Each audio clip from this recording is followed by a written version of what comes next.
19-4-19, do Cubs have enough in the bullpen? Originally appeared on nbcsportschicago.comWe're, running down the top 19 questions surrounding the Cubs heading into opening day 2019. Next up, do the Cubs have enough in the bullpen to make another run at the World Series? It's 2,999.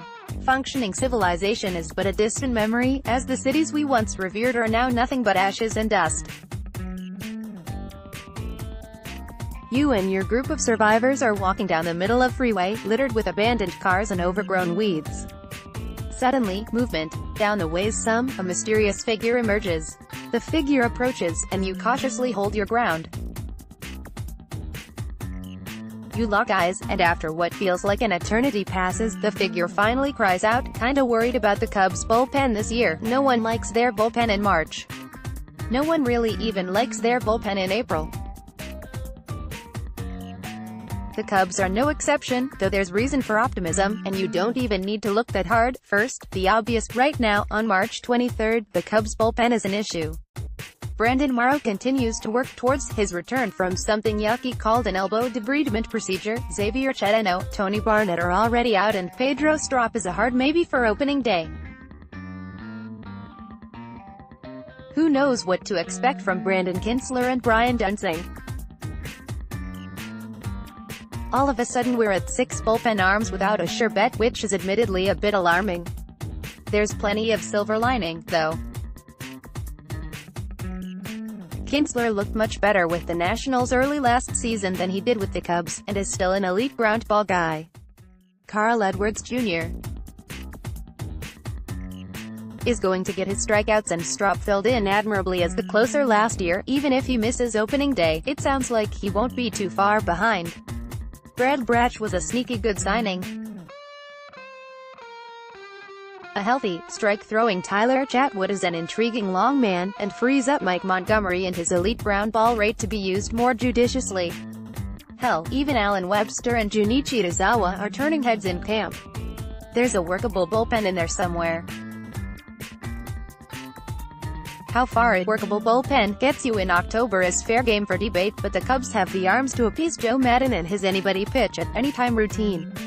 If the Cubs want an elite bullpen, the type that sucks the life out of teams after the 5th inning, it'll be up to the Ricketts to revisit their favorite "we're out of money" line from this offseason. Maybe Chatwood learns to throw strikes again, and maybe Morrow stays healthy. Kintzler could start breaking bats again, and Dunsing could be nails against lefties, and people would still be worried. Ultimately, the bullpen's best-case scenario still probably doesn't preclude the team from shopping at the deadline. Official prediction: the Cubs will enter the postseason with an established 7-8-9 routine, and one of those 3 pitchers is on another team's roster right now. Cam Ellis. Bullpens have always been important to a Major League Baseball team's success, but the focus on relievers has never been higher than it is right now. Between the use of openers, which turns into a bullpen day, and how teams utilize their relievers to shorten games in October, is a hot-button issue every day now. It's pretty tough to put together a solid season without a good bullpen, and there's no bigger source of frustration for a clubhouse or a fan base than having the lead late in a game and blowing it. All that being said, the Cubs bullpen entering 2019 might be the least inspiring group they've had for opening day in years, and it's not just because of injuries, though that's a huge factor. In 2017, the Cubs left spring training with brand new closer Wade Davis in tow, plus veterans Brian Dunsing and Koji Uehara. In 2018, it was Brandon Morrow, Steve Cishek, and a full season of Justin Wilson. This year, it's Brad Brach, Xavier Cheteno and Tony Barnett. And both Cheteno and Barnett are expected to miss opening day due to injury, while Brach is getting over a bout of mono and fighting through a dip in velocity. Oh yeah, and Morrow is still hurt and will miss at least a month. It's certainly not ideal, but there are worse bullpen situations out there among contending teams. Even the once mighty Brewers are enduring adversity with their relief corps at the moment. The Cubs certainly have question marks in their bullpen, and while a shiny new toy like Craig Kimbrell would absolutely make things look a lot better, there's no guarantee this current group is going to struggle. Cishek, Brach, Dunsing, Pedro Strop and Brandon Kintzler are all established veterans with a reliable track record, and even amid his late-season struggles the last couple years, Carl Edwards Jr. has still posted very good numbers. Edwards putting it all together would certainly make things run a lot smoother in Joe Maddon's bullpen.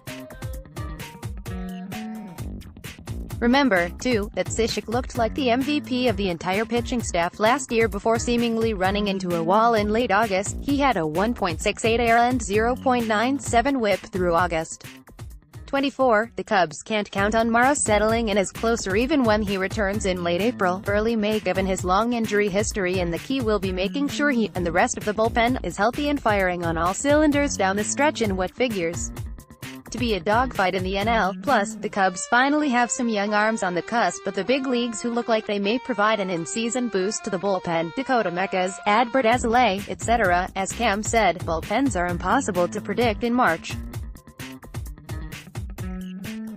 The Cubs felt great about their relievers in March 2017-18, and both units looked a whole lot different by the time September and October came along. Could the Cubs have done more to bolster their bullpen this winter? Absolutely, and they probably should have, given it's the clear weakness of the roster at the moment. But nobody knows how this will all play out over the next 6 months. Tony Andracki complete 19-4-19 series, 19. Who will be the Cubs' leadoff hitter, 18.